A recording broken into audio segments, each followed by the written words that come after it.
Yo, what up, street togs, street gods, Bitcoin togs. Eric Kim in the house. All right, Bitcoin acquisition syndrome. All right, we had B.A.S, zero acquisition syndrome, and then we also had,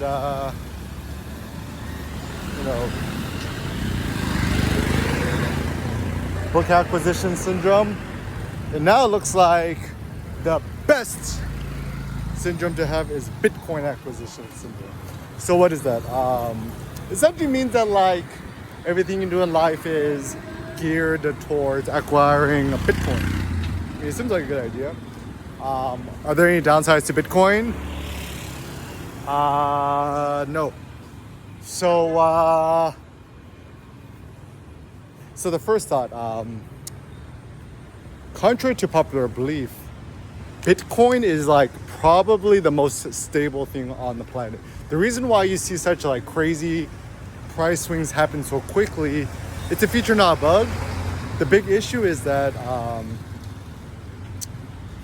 it's well, because for example, the whole tariff thing happened, right? When it was announced, the markets were, the US markets were closed. So like you couldn't even sell your Nvidia or Tesla or Apple stock, right? And so as a consequence, Bitcoin's the first thing to be sold because it's the only sellable thing, right? People panic selling, right? And like, look at it now. It's like Apple used to be the gold standard, and now it's like what, negative 15 in the last 3 months, which is like kind of insane. And obviously Bitcoin at all-time new highs. Happy 1111 day. It's going to be a 1112 day.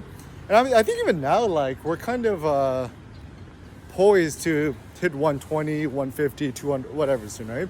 And MSTR Nation, shout out to MSTR Gladiator, LA Doger 21, and all the MSTR True North crews. Shout out to Fong Le and Michael Saylor, obviously. So it looks like, it looks like we're actually poised to, I just watched the new $2.1 billion ATM for Strife, STRF.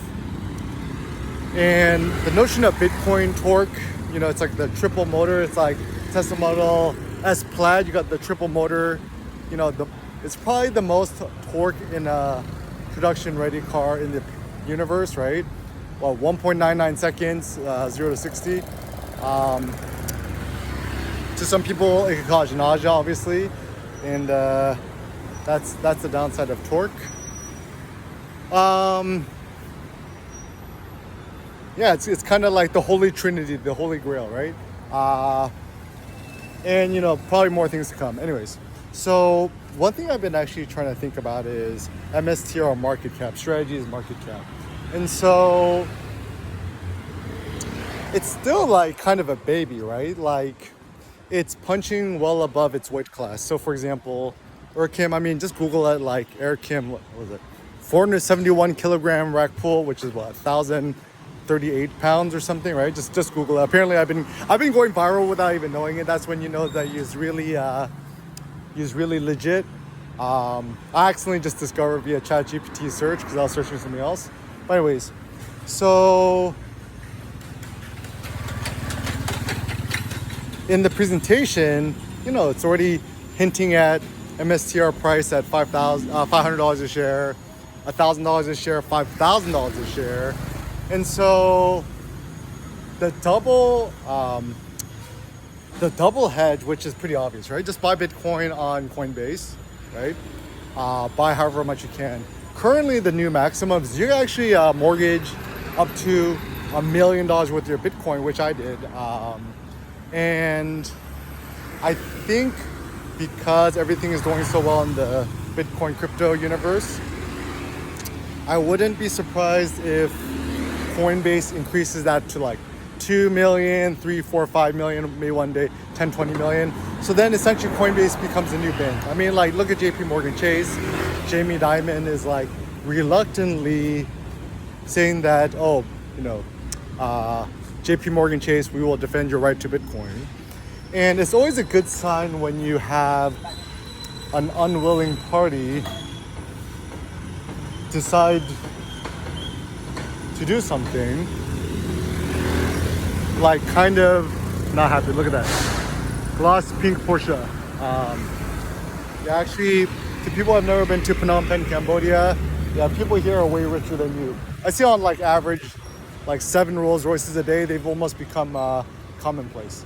But anyways, so yeah, so the double hedge you get is you buy a bunch of Bitcoin, you do the mortgage morpho thing, right? You get the cash, then you buy MSTR, MSTU, whatever's right, and then you have a double hedge because, you know, let's say Bitcoin goes up, like you still have your money, it still belongs to you, and then you obviously have your MSTR, MSTU, which is 2x lever long Bitcoin, and as a consequence, you're in a very favorable position because you're going to benefit from the stability of the Bitcoin itself, right? Essentially, it's kind of the new hurdle rate, they say, right? And then you get the volatility and the performance of MSTR, MSTU, right? And the reason why, you know, MSTU, right, strategy, is like Michael Saylor is like the new Steve Jobs. He's like the new Elon Musk. He's the new Jay-Z, Kanye, all in one.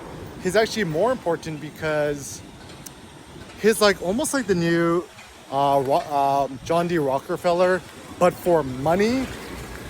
And this is a big deal too because, I mean, you don't need an iPhone, right? Like you use an Android phone or a Pixel or something else, right? But you cannot survive without money. So as a consequence, since you can't survive without monies, you need Bitcoin more than you need AI and iPhones, right? And that's why Apple tanking. So don't buy that loser iPhone Pro. Put that $1,000 into Bitcoin and ride your gains forever. I love Bitcoin forever.